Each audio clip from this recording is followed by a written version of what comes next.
Paramania Radio. Hey guys, I got the perfect song for the show. What do you think about this? What the hell is this? Dude, this is not the boring psychic. Oh, okay. How about this instead? Take out the papers and the trash. This isn't it. Or you don't get no spending cash. No. This is what I'm talking about. Yeah! The party is live every Friday night, 7 p.m. Eastern, 4 p.m. Pacific, with a twist of metal. Melissa Bruce is the heavy metal psychic. Only on Paramania Radio. Be there. Do you like ghost stories? Want to hear about some of the haunted homes and locations that I've investigated? Tune in for the latest in paranormal news and guest interviews with me, Mr. Haunted, on the Haunted Chronicles, Friday nights at 8 p.m. Eastern, 5 p.m. Pacific, only on the Paramania Radio Network.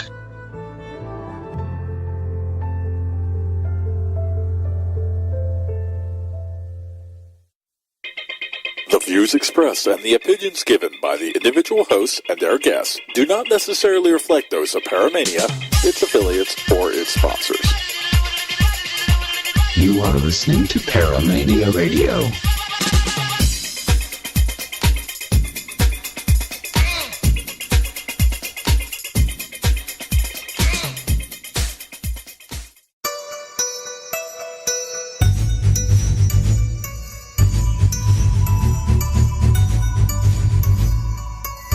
You're listening to the Parasearch UK radio show with your hosts Kerry Greenaway and Jay Lynch, right here on Paramania Radio.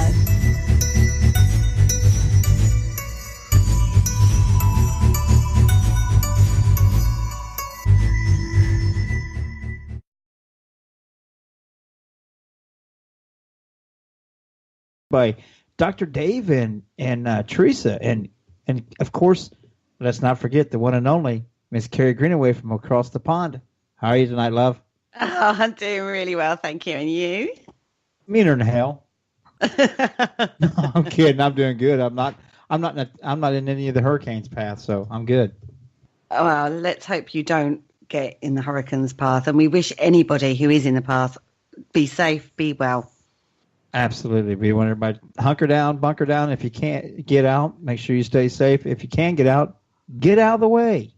I know our friends Selena Roan and April Roan were getting out of town. Were they? Yeah. So is Rich Valdez. He said he's packing. Out? Yeah, he's packing his family up and heading someplace safer. So good. But yeah, y'all take care of each other and stuff, and watch out for each other. If you can't get out of town, take care of one another. Be safe. So, but other than that, no, I ain't doing nothing. How you this week? Me? Either one of you. You or Dr. Where's Dave? Dave? I was going to say, where's Dave? We haven't heard from Dave yet. Dave's not here.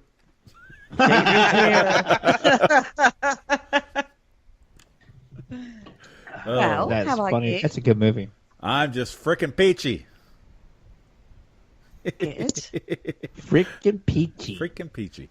I became an IBM employee on September 1st, last Friday, and it's been an exciting adventure this week, but I don't know. We'll see how it goes. It's interesting.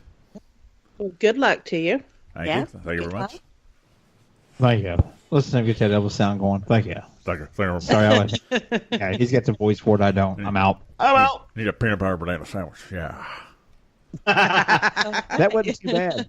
That really Now I wasn't know too who's going to do the jingle for my next jingle. There you go. Although I do a Killer Barney impression if you need Barney, or if you need someone for our children's party. Oh, okay. Well, I'll be booking you. You know what? Skype feed with Barney. On air? Skype feed with Barney. Anyway, guys. Anyway. Oh,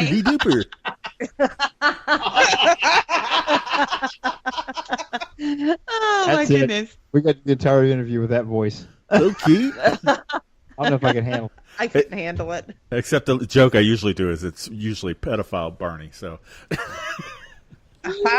About true, though. Hey, have you ever seen a grown dinosaur naked? Okay, let's get on subject. Guys. for the save, Kerry. And Kerry for the save. It was close. Okay. So this weekend just gone, you, Jay and Teresa, was out investigating. Again, they go out pretty much every weekend. I'm so jealous. And they were at the Randolph County jail. Randolph County Asylum. Asylum, sorry. See, I'm so organised. So that's where you were. Now, we are going to talk about this because you had some such interesting experiences, didn't you? Yeah, Yes, he Teresa did. had a wonderful experience. No. Okay, Teresa, you go first, honey. Yeah. My experience wasn't that. Yours was, Jay. I'm trying to pass the buck, Kerry. No. Not happening. Okay, so let's talk about said experience because it was something very unusual, very profound, and some would say quite stupid. That's on the other experience. For those of you that know, the Randolph County Asylum is in Winchester, Indiana. It's absolutely a beautiful place. This is actually my second time to investigate it. The first time I investigated it was with TSP when they were filming The Search Existence Unknown, which is on their Roku channel, Get Scared TV. But we had some experiences then, and we went back this time. We got a chance to go back inside. Our good friend Rowanna Ray is actually the property manager. Got a hold of us and stuff. We got a hold of her, and we worked it out to where we could get in on short notice and stuff. We took our team, good friends with us from Paravisions, Lee and Patty and Patrick and Jim, because it's 55,000 square feet place. It's an old asylum, poorhouse, whichever one you want to call it. Absolutely, and really, it's a year building built back in 1905. It's actually in really good condition, but the county used it for a county building for a few years after it had been closed as an asylum. So just a little history on the place. It's amazing. It's beautiful. I just put a link for the Facebook page in the chat room, which you can go check it out. It's absolutely a cool-ass place. You really need to go check it out. If you're a paranormal investigator, you need to go book it and check it out. It needs to be on your bucket list. Yeah, it's amazing. It's absolutely amazing. So with that being said, now that I get done doing the promo work and trying to kiss up a little bit, maybe get another chance to get in there on short notice. It was an amazing night. Yeah, it's over like 55,000 some square feet. It's huge. It's absolutely huge. 3 floors, 2 floors in the basement. But it's a cool place. You need to go check it out. But when we got there, for some reason, I kind of took back to the back seat and let our friends with Paravisions kind of, because I've been there. So I didn't want to take, this is what you got to do. You got to go here and you got to go there. We all kind of got there. We got the equipment out and kind of set things around a little bit. They set up a camera experiment in the one hallway where because the hallways are real long. They got a bunch of rooms down one side and then there's a wall on the other side. They set motion lights up across from each doorway with a grid. And that section of the hallway, we really didn't disturb that entire night. We just let it film. So the camera could capture any noises that happened in that hallway, or if something made movement to break the grid work and set off the light, you would be able to, see it. So just trying to see what happens. I haven't seen the results from it yet. So the rest of us go to the basement. They decided to start out in the basement. And, Teresa, how would you say it was, the atmosphere? The atmosphere down there was definitely on the creepy side. Inviting to me. Well, you're the creep. Yeah, I know. It's I don't know. It's just, it kind of put me on edge when we were down there. And then we go down into the kitchen area, which it's the original kitchen area for the asylum where they would prepare all the meals and things. And there was probably, Jay, how would you say it's at least 3 foot wide diameter? The log? Yeah. I can't wrap my arms around it. Yeah. I could not hug all the way around. It's a hug and chalk. You know what that is, Kerry? No. Okay. It's an old Briar term, old hillbilly Appalachian mountain term. You hug something as far as you can. You put a chalk mark so you know where you left off at, so you can go around and finish hugging it the rest of the way. Aww. Hug and chalk, so you reach all the way around it. You reach as far as you can, put your chalk mark so you can finish hugging the rest of it. I knew a girl like that. Sweet. He's talking about reach arounds. I'm not really sure what the hell's going on here. Sorry, folks. Jay just took the show the other direction like he always does. So, yeah, Teresa. It was used as a chopping board. It was actually put in the And place when they originally opened it up in 1905, and they used it in the kitchen, like she said. Yeah. They processed all the food on it. It was a cutting, chopping whatever. board, and it's huge, and it feels almost. It's a huge cut out piece of wood, a log, and it feels almost petrified but it's so old, so it would. But there was that wood piece there, and we went in there, and we had the SLS camera. Lee was using it, and Patrick had a thermal camera. And on the SLS, as Jay, there's like a large room, and then you walk through a doorway to go into the kitchen. And we're in the large room, and Jay goes to walk through the doorway, and all of a sudden Before all that happened, this entity thing pops up. The building itself is divided from the basement floor all the way to the roof of the second floor, because it's not divided in the attic, with a concrete wall or a brick 3 brick wide wall all the way down the middle, divide the men's side from the women's side. Even the men sit on one side for a dining area, and the women sit on the other side. And that large room she's talking about was actually the dining area for the men's. That we was on the men's side, we was on the men's side, and something kept getting my attention and pulling me back towards the kitchen where the log was at. Or if you come out of that room and you turn to your right, there's the old boiler room on the left. It goes into a room that had a dirt floor, and it kept pulling me between those two locations, where the log was at or the dirt floor was at.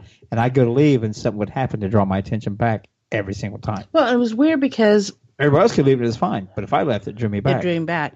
When we were in the room with let me finish telling. When Jay walked through the doorway to go into the kitchen, we saw something pop up on the SLS, and as Jay got closer to the doorway, it stayed on the side of the door, like on the wall. And as he went through the doorway, it shimmies up to the ceiling and hangs out on the ceiling, wrapped around one of the I-beams. Was it an I-beam? Yeah, or was it's a big I-beam rafter. I-beam. Is that what it was? Yeah. And of course, me being me, I walked out there to it and kept reaching my hand out to it. And it was attracted to Jay. Stop it. It wanted him. Cheeky little monkey. Oh. But every time he would, go from one place to the other, this thing would follow him. And it was like, as far as it was concerned, Jay was the only one that was in the building that night.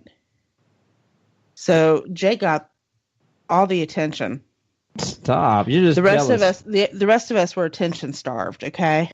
But like I said, every time I go to leave the area, it would actually do something and make a noise or something like that. Or at one point, we even smelled the smell of like sulfur, and it panicked a lot of other people. And I'm like, no, well, you got to remember now that sulfur is a natural element. I mean, it happens in the environment. But we went into the one room where the dirt floor was at, and you could smell natural gas in there really bad, or propane smells. So if that's the case, sulfur's added to those to give them a smell, because propane actually is odorless. So, but that wouldn't explain why we smelled it on the other end.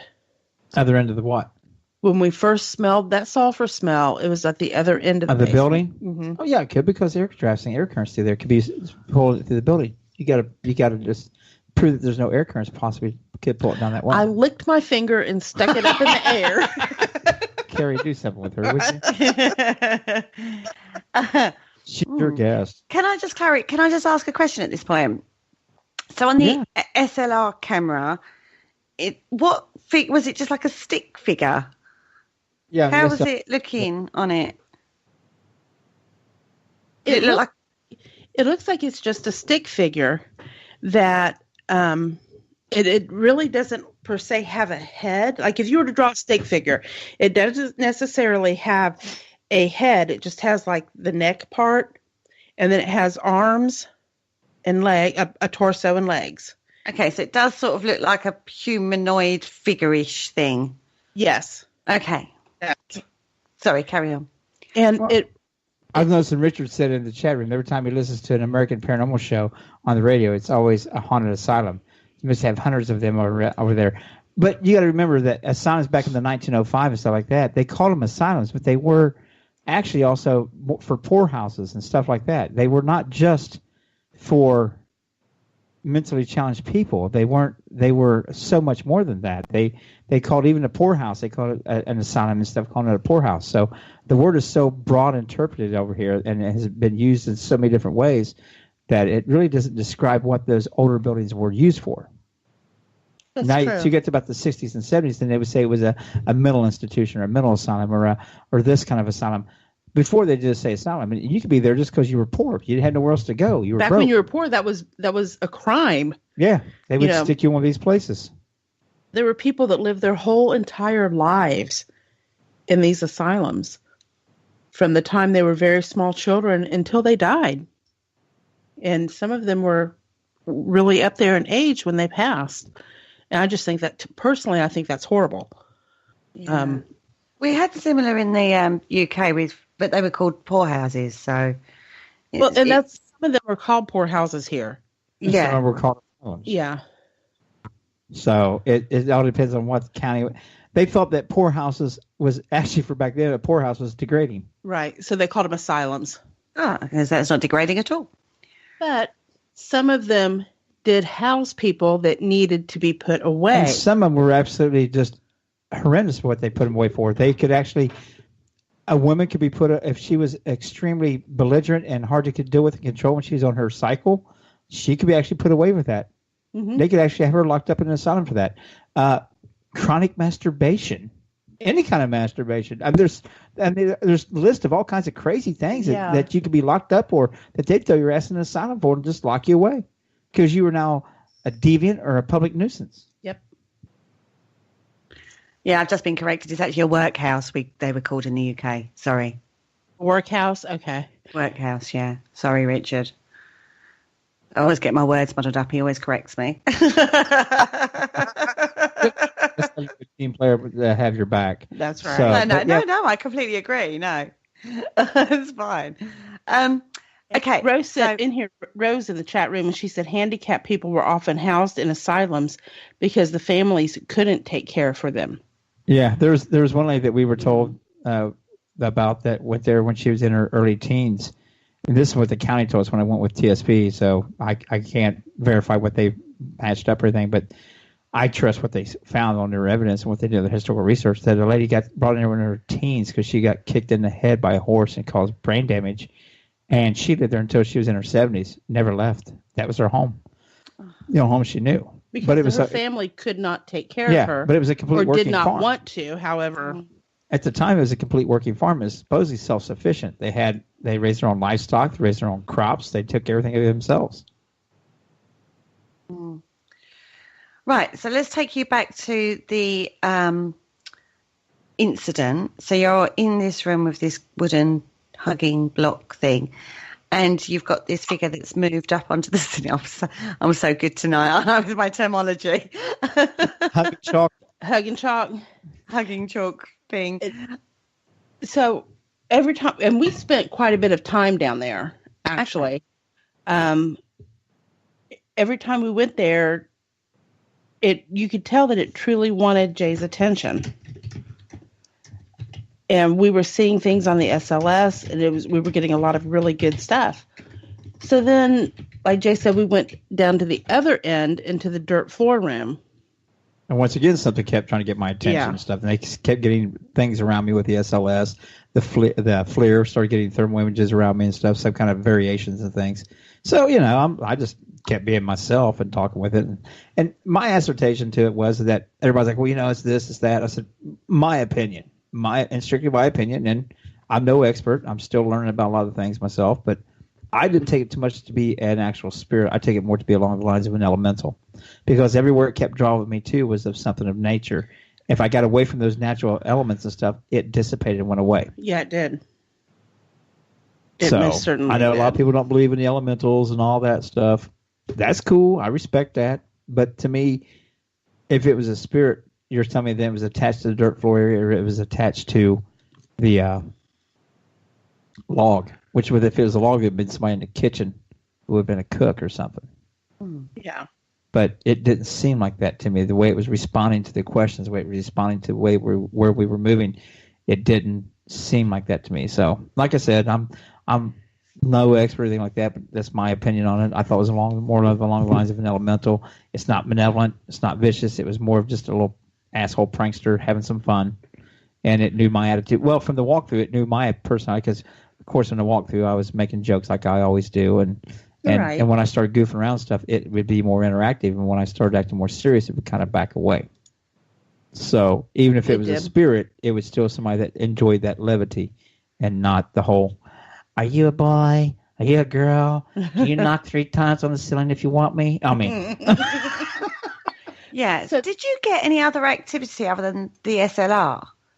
Oh, yeah. We had some other meters going off, and we were up like a periscope style meter. They had a periscope meter going and the SLS.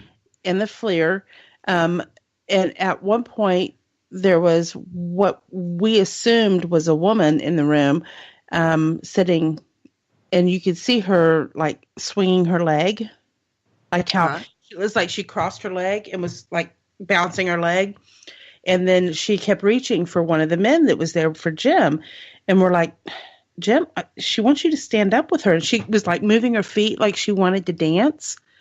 So Jim stood up. To me, this was cool. Jim stood up, and it literally looked like she wrapped her arm around him because she reached for him, and then her arm kind of disappeared. And they kind of danced for a little bit, which was kind of cool. And then we had the periscope sitting on the chair next to Jim, and you could see this entity go over and start reaching for the periscope, and then the periscope goes all the way up to red. Wow. So you got the two that confirmed each other. And that doesn't happen a whole lot. No, it doesn't. It was pretty cool when it did. I like Richard in the chat room says, I prefer the elemental more than I do the D word. Me too. Me too. Yeah, I think that's so overrated and so overused. There's so much more going on in the supernatural and the paranormal world than just the D word. Yeah. So for those that don't know, I'm not saying dick. We're talking about demons. Oh, you said the D word. Yeah, aliens. I got them both in there. My good friend, Mr. Mark Manley. Oh. Don't let Mark know that I talked about the aliens tonight, please. No, well, I don't encourage him on that particular factor. I encourage Mr. Mark Manley on everything. And if you guys haven't met the show with Kerry on Fridays on Parasearch UK or Parasearch Radio Network, go check them out. They're absolutely wonderful. It's about 4 o'clock our time. You can also find it in the archives. So go over to the Parasearch Radio and find it. They're also on Spreaker. Thanks. There's my plug. Yeah, Thank baby. You.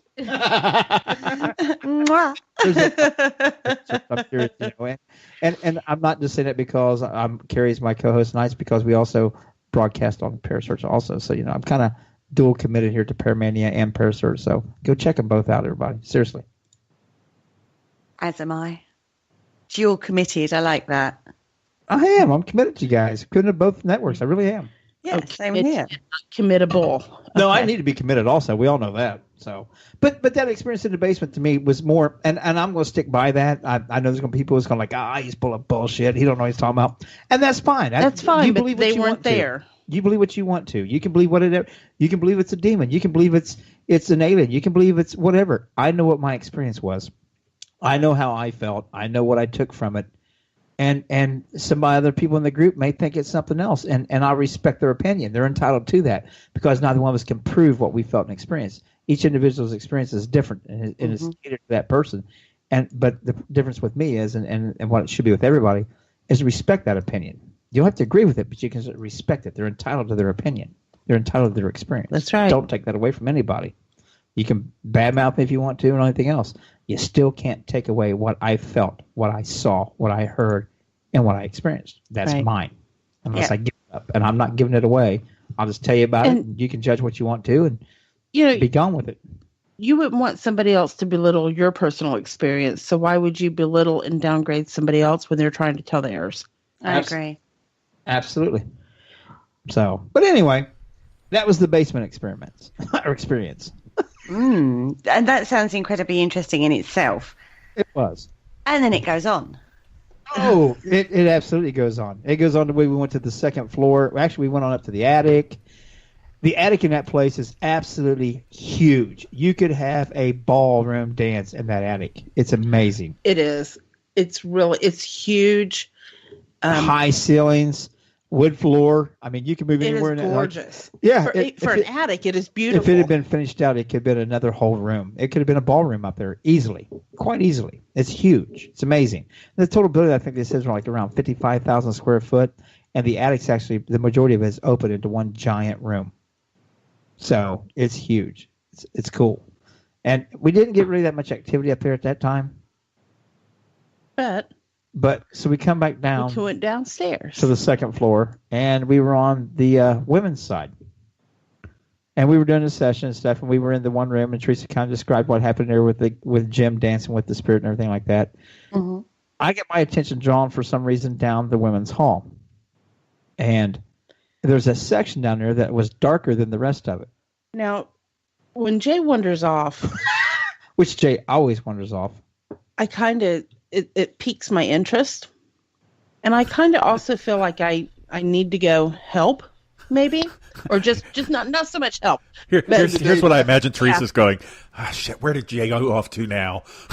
I always end up... And I know they say never investigate by yourself. I always end up off by myself. You always end up by yourself. Every time. Doesn't matter. It's going to happen. We were in that room, and I was suddenly, like Dave said, I'm like, damn it. Jay's gone. Lee and Patty, Jim. Shit, where did Jay go? Anybody know where Jay went? He went down the hall. It's this little thing, and Teresa had to go, something's wrong. Yeah. My spidey senses were tingling, you know.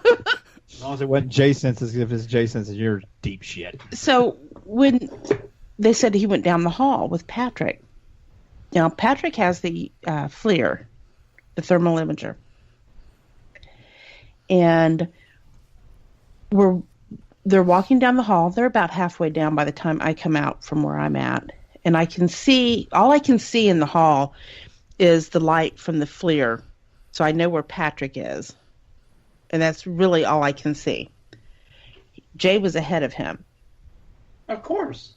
Then I was trying to walk kind of quickly to get a little bit closer. Mm-hmm. And Jay was like, it's down here. There's something down here. And I just kind of stopped, and Patrick goes, Patrick made the comment, yeah, you go into the dark, and here I am following you. And I don't even know why I'm following you.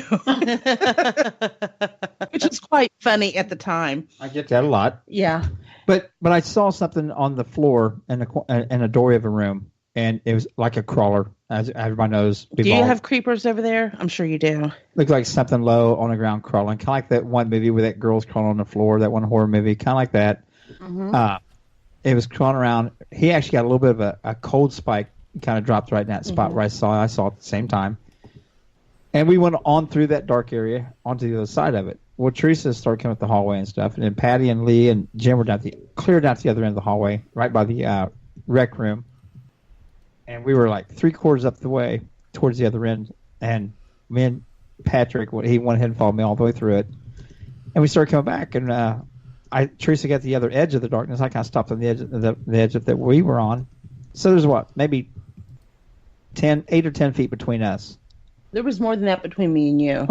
12 or 15, no more than 15 feet. No more than 15. But we're standing there and we're looking at it and stuff. And we decided to start trying to see if we can't push energy towards one another and start asking questions and see if we can get a response. Because I've really been trying to learn, thanks to Teresa and Callie, I've really been learning how to do this energy work and try to feel the energy and see hashtag feel the energy, pop for Callie. Right. God, I feel like I'm in a big time wrestler or something. I got to throw in these cheap pops all the time and plug everybody that I can. Good Lord. So anyway, our son come in here disturbing her. No. So we go ahead and we do that for a little bit. And we ask some questions, but you can feel it and see it between us. And Patrick's getting a little bit of a cold spot on the FLIR, so we're kind of looking at it and we're talking and stuff and doing some work and then I get this idea. I walked closer towards it, and of course Teresa's like, "What are you doing?" Patrick's like, "Don't do that, don't do that." I'm like, "No, it's okay." I kept walking to it. At this point, he and I are about 10 feet apart. because everybody thinks, they're crawlers on the ground. There's something bad. Nah, okay, maybe not. Well, I don't know. So I kept moving towards it, and they kept saying, "Stop, stop!" Listen to Dave laughing in the background. And I'm going, "Oh shit! Oh shit! Oh shit!" There's a reason why Jay and I haven't been allowed to investigate together yet. Right? we would uncover hell itself, probably. Oh yeah, but it was kind of cool because I started feeling and I felt like a temperature change myself, and I said that, and I also had chills up and down my arms, my legs, my back, my head, even across the top of my balding head. I felt just goosebumps everywhere. But I got up there and I thought, you know what? I want to try something different. And both of them, I could hear both go, "Oh God!" And it's like, "Oh yeah, here we go." I was doing live EVPs. I took my headset off and I tossed it to the ground. No, I didn't toss them. I didn't throw my recorder, my headset down. I set it was down over nice to the and gently. side. Well, he didn't toss it. He laid it. Yeah, I'm not throwing my equipment around. He ever so gently laid it to the side. So, but then while I was down there, I actually got on my knees with the crawler, with the shadow, and just sit there vulnerable on my knees and open my arms wide open. Teresa's like, "Don't do that. What are you doing?" Patrick started to freak out. He's like, "Joe, don't do it, don't do it, don't do it." And I'm like, "It's cool. Everything's fine. Everything's absolutely fine. Everything be fine." And I just sat there on my knees and opened up my arms and I said, "You can approach me. You can touch me if you want to." Teresa's like, "What the are you doing?" I'm like, "It's good." I did drop an F-bomb. Calm down. This is what he heard.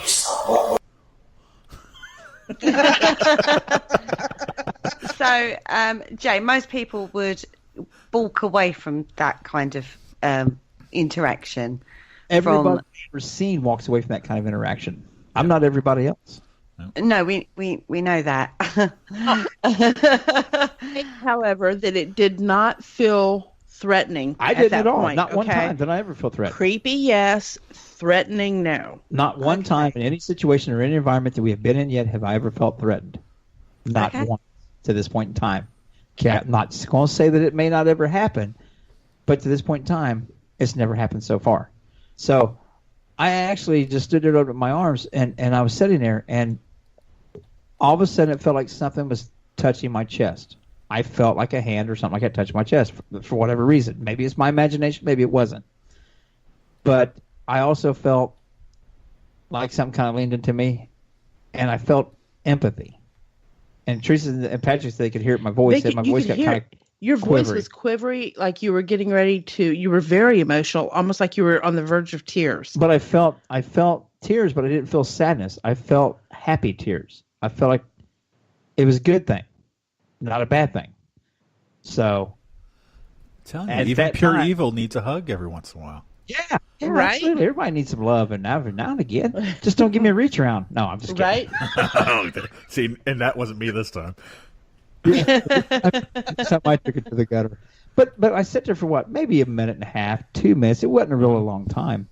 But Patrick still got the FLIR on me, and he's still recording. He goes, "What the what?" And he's like, "What's wrong? What's going on?" He goes, "Since you said you felt the hand on your chest, black blobs started coming over top of you." He goes, "Right now, where you're at, I can see heat signatures in the entire room. I can see Liam, Patty, and Jim down the hallway. You are a complete black blob. It was completely solid black around him. Readings off of you at all right now." And hopefully they got it recorded still. I haven't seen it yet. But and then when I said, "Okay, it's okay, everything's fine, it's going to leave," it got up and walked away. Stood erect. Teresa felt it walk by her, felt the energy from it. She went, "Ooh," something just made me all tingly and stuff. And like I said, Patty and Lee and Jim are down about 30 feet down the hallway, 30, 40 feet down at the other end of the hallway. They goes, "Ooh, something just went by us." I said, "It's okay." It walked away. It got up and walked away. It didn't crawl away. It didn't crawl. It stood up and walked away. Now, I posted about this experience immediately when we got down in the breaker area. I immediately, because I didn't want to forget what I felt that time. You try to type it a day, a few hours later, the next day or something like that, it always changes because you remember differently. I wanted to put it there immediately. So I'm going to ask you a question before you say any more. How did you actually feel after it got up and left? I was back to normal. I was back like that was so cool and it was so amazing. Did you feel energized or did you feel drained? Or? I felt like the normal me, but then again, I know a lot of people were like. But you were a little bit a little bit subdued, like a little quiet. But I was taking but you all were in. very. I was processing. I was just gonna say. I think you were in like that thoughtful mode. Like I didn't what feel just like happened. an energy drain or nothing like that. The feeling of empathy went away when it went away. But like I said, to me, it didn't crawl away. It stood up and walked away. Okay. So that kind of changed things. And then our good friend, when I posted it, our good friend Tina Ronan put on there that she's often had a theory that maybe these crawlers were people that elected to stay, and they've been here so long that they've forgotten what they stayed for, or forgotten part of their humanity. And maybe with me getting down there and allowing that good energy flow to it, that it realized that it isn't forgotten. It still has its humanity. It still has some semblance of who and what it was, and it's missed that interaction, and that gave it the encouragement to stand back up and be a part of what's going on, to go wherever, maybe go throughout the building, maybe go on somewhere else, maybe go find another spot that it liked when it was here. I don't know. I don't know the answers to that.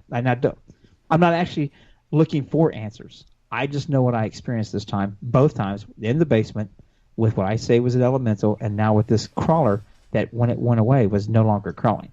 And the emotion, and I don't usually show emotions a whole lot. I'm very stern about things. And it actually, and I told him, I said, I could almost feel like I could cry, but it's not sadness. I am not sad in the least bit. And the sad thing is 90% of investigators would have walked away from that situation before they even got close enough to actually have a real experience. Exactly. Because they'd be afraid. And that's the problem with me. I had that. I almost have no. In fact, I haven't found out what I'm afraid of. They say everybody's got afraid of something. I have no fear when it comes to me. Now, you heard fear for my family, protecting them? Absolutely. Fear for myself? Absolutely none. Not a spider, not a snake, nothing. Nothing like that bothers me. And I had this undying curiosity to experience things, not to understand it. I used to always want to know and understand everything. Everything had a reason for it. The thing about the paranormal and working with the paranormal and Callie and Teresa and so many others, I could just keep naming them, I no longer have to have an answer. I'm good with saying that was such a cool experience and stuff. Why did it happen? I don't know, and maybe it's not meant for me to know. But it was cool that it happened. I know that it happened, and you can't take that away from me. No. Sorry. Bug alert. The place is absolutely amazing. I'm telling you, I recommend to anybody, put Randolph County Asylum on your bucket list. If you get a chance to go. It was on my bucket list, and I got to cross that off. It was... Thanks to Rose. She's in the chat room, That's too. right. I know. But it was so worth it. So worth it. So, am I crazy? Yeah. Am I lucky? Yeah. What do y'all think? Well, I think you're crazy, but it has nothing to do with what we're talking about. I agree wholeheartedly. I think what you did is exactly the right approach, and I think more people should do that. See, here's the thing. With malevolent and negative entities, and I'm not saying this was that at all, but I'm just saying with a malevolent or a negative entity, you know what feeds it more than anything? Fear. Yeah. And when you walk into a situation without any fear of anything, it has no tool or mechanism to hurt you. Mm-hmm. So walking into a situation for normal investigation, you have to go into neutral, don't you? Yeah, you just go in, you be yourself, you be calm, you be open-handed, as they say, and open-minded, and you just you give what you get, and you go with it. And granted, if you get slapped, then you might want to say something back at it, but you not figuratively smacking, not literally. Although that does happen. Yeah. But it hasn't happened yet. Sorry. Easy there, Kerry. We're going back to the gutter now. Other channel. Again, wasn't me. In Facebook Live. Lee is? Yes. Lee Allen with Paravisions. They're the ones that went with us. Him and his wife Patty and stuff. Teresa said they're in that Facebook Live chat, and it was an amazing experience though. And I hope that more people stop judging things. I get it. It's dark. It's on the ground. It's crawling. It's like a spider. Or it's like a crab. Or it's like that movie. And it's got to be scary. That's your preconceived ideas going into it. You're not truly, in my opinion, and I don't mean to offend anybody. You're not going in open-minded like you say you are. Mm-hmm. Right. You go on how you feel, not what you know or what you think you know. like you say, you can't judge any situation from what you've seen from a movie or a preconceived idea. You have to go in neutral and go on your empathic feeling of that situation. And if you feel threatened or whatever, then you keep a little bit warier. If you don't, then engage. Well, it's like with the basement. Teresa said she felt it to be intimidating and creepy. I felt it to be comfortable and inviting. But it was more drawn to you, though. Yes, well, it was. Even when we went to Mansfield Reformatory, the Mansfield Maximum Prison up here in Ohio, I felt peaceful walking the walkways on a 6-story freestanding cell prison. It didn't bother me a bit. I was up there by myself. They was crawling inside the room from me. I walked around this prison alone, and it didn't faze me at all. When we were up higher on the levels, what scared me was falling. I kept envisioning being pushed Somebody over. being put, and it happened. Oh yeah, I'm sure it happened. I know it happened, but that's what I kept, and I was very nervous, because I just kept picturing being pushed over. Hey, Richard asked, who owns the property? It's owned by the local authority, or is it in private hands? It was owned by the county. It is now in private hands. And Ro, our good friend in the chat room, Rowana, she, as the manager of the property, she also runs that one, Liberty High, and also the Speakeasy and Jail in Hartford City, Indiana. So those are 4 awesome locations and stuff. Absolutely amazing locations. I've been to 3 of them now. There's one I got to get to yet. It's on my list to get to soon. So we'll get there. Any questions on what my Kerry? You first thought I was stupid too when I first told you what I did. Because you're opening yourself up to something you didn't know what it was. Isn't that the very definition of the paranormal, though? Well, yes, it is. But when you... I turned it back on her. See, yeah, I saw that. I mean, I have to say, I've come across something similar in a wood. We were doing the human pendulum thing in the wood. And we'd had really good interaction with one person, and then somebody else came in and we were doing it with them. And it didn't feel the same. It felt very different from what I was picking up on. And I knew it was elemental. Yeah. And that was verified by another person that we were with at the time. He was like, now I closed that down quite quickly, not because I was scared of it, but because the way we were interacting with an unexperienced person, because it was we had guests who hadn't investigated before. I didn't want to have them have that experience with an elemental. Do you see what I mean? It was a bit. If it had been somebody who is more knowledgeable about things, I would have continued. But because it was somebody like a virgin to the paranormal field, I shut that down quite quickly. And I got questioned on that. Why did you shut that down? And I said, because I know what I'm doing, but that person there doesn't. So they can't. If something had gone a little awry, I'm not saying bad or negative or demonic or anything ridiculous like that, but if that happened to me, I could deal with that because I know what I'm doing. She doesn't. And I've allowed that to happen because I was conducting the experiment. So then it's on you. So that's then on me. So it's my responsibility. I have never been in the situation that you guys were in. How I would react in that situation, I honestly don't know. I don't find myself particularly fearful in locations either. I don't ever walk into a location and go, oh, God, this is really scary. I don't like it. I embrace that. I love the locations we go to, and I've not come across one yet that I've not been comfortable with. But I've never encountered a crawler.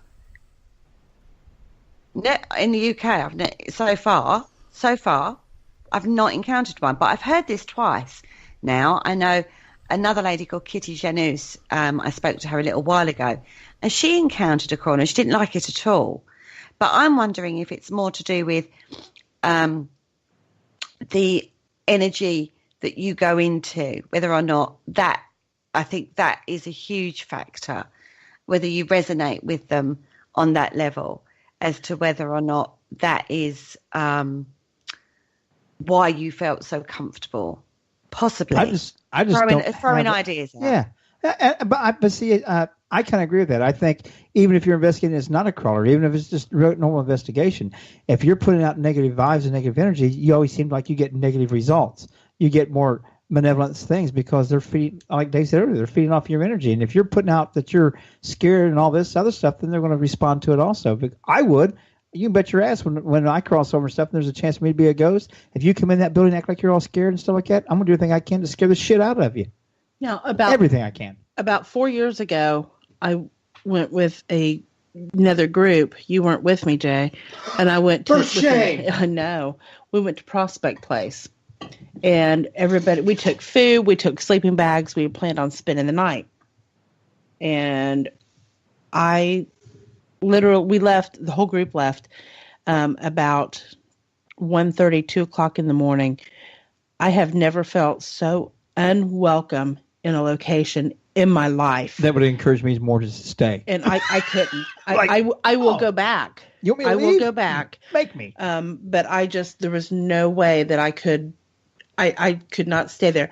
As a matter of fact, I drove to a rest area and slept in my van on the side of the road because I felt safer doing that than I did staying in that house. But what brought that up was I kept seeing crawlers there, and I'd have crawled right down there with them. And I couldn't figure out. Me. I couldn't figure out at first. I couldn't figure out what it was because I was fairly new, and I just knew that I didn't like the feeling I was getting.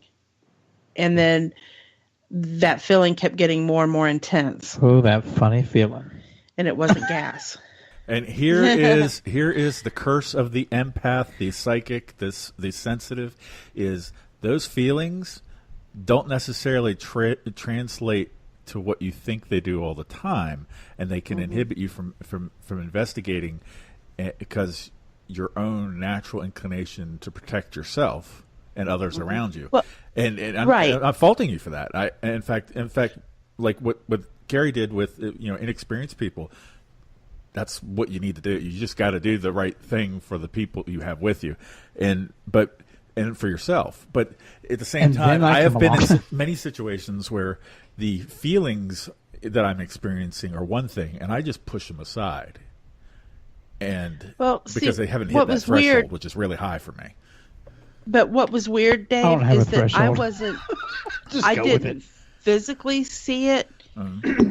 I was standing there, leaning against the wall, and I kept getting this. I wasn't sleepy. I wasn't tired, but I literally could not hold my eyes open. Mm-hmm. I couldn't do it. And every time I shut my eyes, all I could see was the scene of the hall to my left where the stairway was. Mm-hmm. And there were crawlers all over it. And the first time I saw it, I popped my eyes open real quick and I looked down there and there was nothing down there. And I'm like, okay, whatever. And it happened like probably 5 or 6 times. It was the same scene each time. But is that then a case of the image you're seeing scares you, so you withdraw from it? Very well, could be. I had an experience in a meditation once, and what came to me, according to, I didn't even realize I had a belief system in place at this point, but it highlighted to me that actually I did have a belief system in place, and because it didn't fit with that unknown belief system within myself, I rejected it. When actually, once that got explained to me, I then reconnected with it, and it turned out to be something not what I thought. So I had to unlearn that belief system. Does that make sense? Mm-hmm. Oh, yeah. Absolutely. So what you were witnessing yourself there, Teresa, could that have been an unrecognised belief system within yourself, so you rejected it?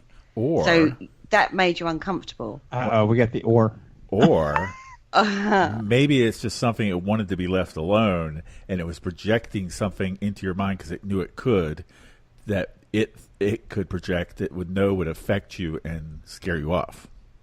True. That's always a possibility. And That's true. one of the investigations I did, we went into a place and we were doing a ghost box session, and everyone there was uncomfortable except me. And the thing was telling us to get out, get the F out, and everything on the ghost box. And I just said, hi, I'm Dave. What's up? I'm not judgmental. I just want to get to know you, and can I talk? I just want to talk to you and get to know you. And it was very open and friendly. And it kind of backed down from its get the F out stance. And then I found out from it that the bishop who was in the building earlier did something that really pissed it off. And tried to bind it, and so it was kind of pissed off, but everyone was feeling those feelings that were like they were unwelcome and they needed to get out of there, but by just ignoring it and pushing through and just trying to talk to it, I found out that it was just pissed off because of something that was done by someone else and not really anything negative. Okay. It's like Richard in the chat room said that this seems to be a relatively new phenomenon that is coming to be in the paranormal field, categorizing various forms of supernatural entities. I kind of agree with that and disagree with that, Richard. I agree. We've always had categories for them. You can go back through any folklore or anything else. These categories have always been there. It's just an easier way to me to describe what I was experiencing by something that you can relate to that's already been described in folklore and things like that. It's just an easier way to understand it. And it's human nature. To be fair, it is also human nature to actually put something in a box. Like categorizing stuff. That's just human nature. But that's where I agree with him. Is that right there, like you just said, and it gives us a reference point for other people to give understanding. If I just said, "Yeah, I saw this black thing crawling around the ground," or when I felt like an elemental, I never said was it a fairy? Was it a leprechaun? Was it this? Was that? That I don't know. But it felt along the lines it was more earthbound than what it was spiritual bound. So that's why I went in that direction. It gives a reference point that what we can understand, and we can all correlate an idea or opinion about and understand where the other one's coming from. Whether you agree with me or not, that is a whole different ballgame. But like I said, you can't take away my experience. I know what I experienced. And if you could show me differently, please do so. I want to learn. I'm not going to take that as a challenge. I'm not going to take it that you're insulting me. If you have a different theory about it or a different opinion about it, let me know. Put it in the chat room. If you don't want to put it there, you'll hit me up in a PM. Send me a private message. I don't care. I want to understand. I want to go to the next level. It's not judgmental if you're actually looking forward to learn. You don't. Roanna said that she thinks that people are becoming more aware. I agree with that. I agree with that.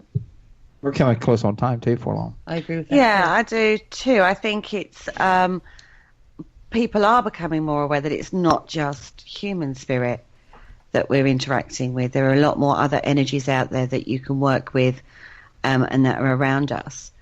Right. And they are relevant. They're very relevant. So, yeah, I think you're right. I think Rowanna is definitely right there. People are becoming more aware, but there's a lot more education out there. It's a lot more accessible. The information is a lot more accessible these days. And I think programs like here on Paramania and also on Parasearch, where people are all willing to come on air and talk about stuff. I think it's also pushing the education level even more and giving people a format and a platform to go discuss these things openly, even if they disagree with somebody. They have a chance to discuss them and learn from it.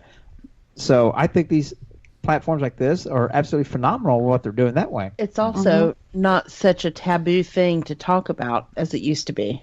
Oh, I've never worried about talking about anything that was taboo. I didn't give a shit what they're going to do to lock my dumb ass up.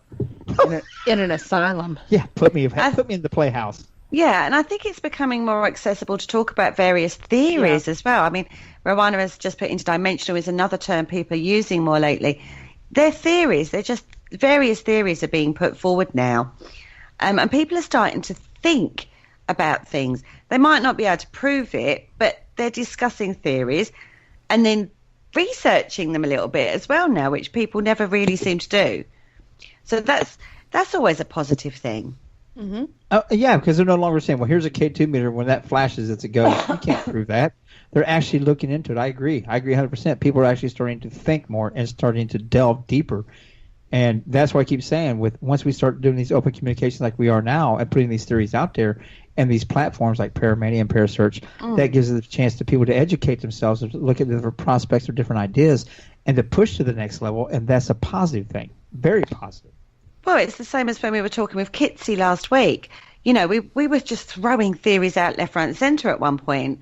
And that was great because it's almost like a melting pot of ideas at one point. Right. Do you know what I mean? Yes, we might have been cross. We might have been cross. Theories. Muddling up theories and stuff like that. But sometimes, it makes more sense if you do that. It's just ideas and people. It brings discussion. Yes, people are starting to think, and that's always good. Absolutely. Well, we're down underneath the 2-minute mark, so we are going to get ready to start saying our goodbyes. Don't forget to stick around, listen to the Chris and Wayne show. They are following us up tonight. I don't know. Teresa, thank you for coming on. Dr. Dave. It's an encore night. Dr. Dave, thank you for coming on with us tonight. I do appreciate the shit out of it. Kerry, it's always wonderful to talk with you. I look forward to every week talking with you, and all you guys are listening.